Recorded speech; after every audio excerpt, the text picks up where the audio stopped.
Zdravila so problematične tako temperature nad 25 stopinj kot temperaturo pod 0 stopinj.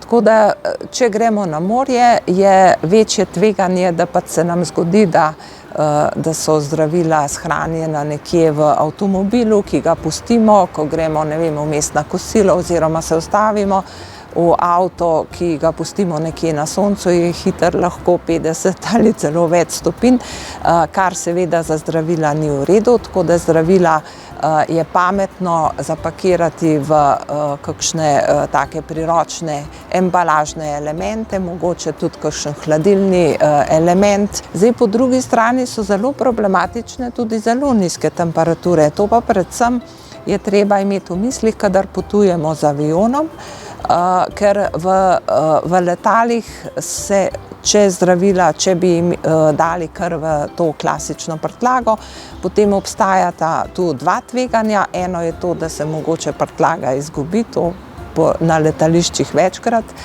doživimo. Druga stvar je pa ta, da temperatura, kjer se v prtljažniku aviona, je lahko tudi -50, kar je za zdravilo zelo problematično.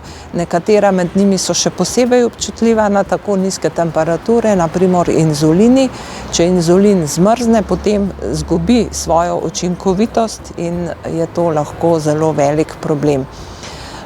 Tako da zdravila, kadar potujemo z letalom, zdravila vedno prenašamo v tej osebni ročni prtljagi, ki jo imamo pri sebi v kabini.